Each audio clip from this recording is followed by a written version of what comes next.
Amigas y amigos, vamos a seguir con el curso de Teología Fundamental en cortos teológicos, ¿no?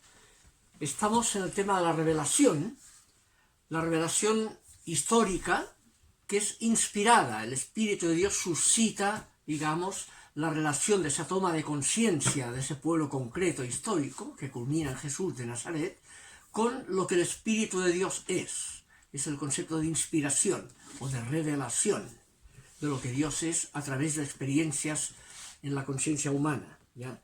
Histórica, de un determinado pueblo que culmina y se canoniza al recoger por escrito esa transmisión de la experiencia revelatoria, ¿ya?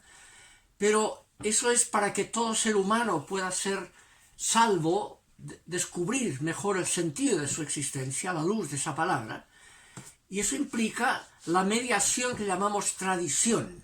La Iglesia, la comunidad de Jesús, asistida por el mismo Espíritu que inspiró a Jesús, transmite el significado de esa palabra para que todo hombre y toda mujer pueda después ir descubriendo el sentido de su existencia, gracias a esa tradición que llamamos asistida por el Espíritu. No es nueva revelación o nueva inspiración en el sentido estricto, sino que es asistencia del mismo Espíritu para comprender y explicitar mejor lo que implicaba eso que ha sido revelado en la palabra, ¿no?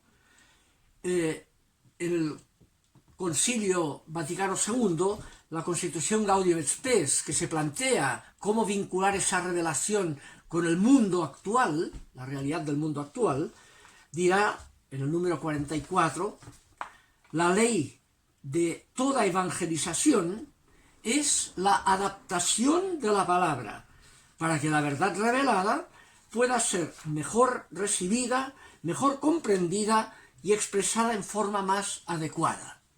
Es el proceso explicitador. Pues bien, en ese contexto se ubica a nivel del proceso doctrinal lo que llamamos los dogmas. ¿Qué es un dogma? Un dogma es una explicitación histórica de lo que está implícito en la palabra revelada. Cuando algo está explícito, claro, no es necesario dogmatizar. El dogma es un proceso, una conclusión, a partir de la palabra, para explicitar su significado en un determinado espacio-tiempo, ¿ya? Ese es el concepto de dogma, ¿no?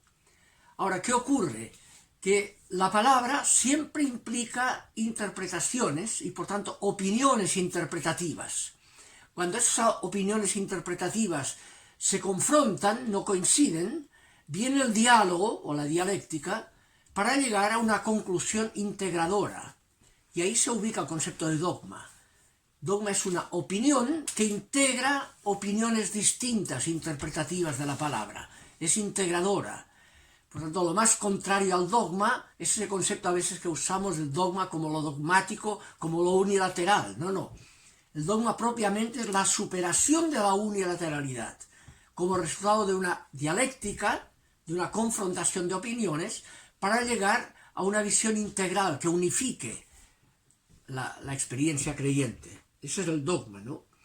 El prototipo del dogma se da ya al comienzo de la comunidad primitiva, cuando había dos opiniones en el mundo judío, judeo-cristiano, que era por un lado la opinión que se gestó con San Pablo, que era la opinión que esa experiencia vinculada a Jesús superaba la pretensión del pueblo judío de ser el único pueblo elegido, ¿ya? Y que solo podían acceder a él los circuncisos, y con Pablo descubre que no hay ni judío ni gentil, y empieza a bautizar a incircuncisos. Eso plantea un problema al interior de la comunidad, porque hay la comunidad de Santiago, presidida por la comunidad de Jerusalén, presidida por Santiago, el hermano del Señor, que era de la opinión que solo los circuncisos podían ser bautizados. Eso marca un enfrentamiento que queda superado con la experiencia que tiene Pedro en la casa de un incircunciso, Cornelio. El capítulo 15 de los Hechos lo narra, culmina ahí, cuando Pedro también él no tiene claro si puede bautizar a Cornelio o no, él pide el bautismo, pero es incircunciso. Entonces la opinión de que para ser bautizado tiene que estar circuncidado inhibe a Pedro. hasta que, dice el texto, el Espíritu Santo cayó sobre Cornelio y su familia, saltándose la mediación de Pedro, que dudaba, y Pedro tiene que bautizarlo. Queda superada eso marcará el cambio de opinión de Santiago, el obispo de Jerusalén, como cuenta el capítulo 15 de los Hechos, cuando visto la opinión de Pedro en ese tema, dice, por lo tanto, ha sido la opinión del Espíritu Santo, y por tanto tiene que ser la nuestra, no pedir circuncisión para ser bautizado. Y gana la opinión, se supera el dilema entre las dos opiniones en una superación en ese diálogo, ¿no? Y la opinión del Espíritu se muestra en la superación de esa diversidad por un concepto más unitario, menos excluyente. Por tanto, nunca un dogma puede ser excluyente, tiene que ser integrador. Una doctrina que pretende ser dogmática pero excluye a otros no es un falso dogma, no puede ser dogma. El dogma es para integrar, no para desintegrar, romper la unidad, sino para integrarla, ¿no? Y en forma dialéctica, hay un texto notable del Papa Pablo VI, en la inauguración de la segunda parte del Concilio Ecuménico, Vaticano II, que dice lo siguiente: la Iglesia es un misterio, es una realidad única, penetrada por la presencia de Dios. Si tal es la naturaleza de la Iglesia, siempre hay lugar y necesidad para que se realicen investigaciones nuevas y más profundas a su respecto. El pensamiento humano se mueve hacia adelante. El hombre avanza partiendo de un hecho empíricamente observado hasta llegar a la verdad científica. Por dialéctica, de una verdad infiere otra, confrontada por la realidad, que le da una certeza inicial, pero que está llena de complejidades. Inclina su mente ya sea a uno de sus aspectos, ya sea a otro. Así se desenvuelve el pensamiento. El curso de su evolución puede trazarse en la historia.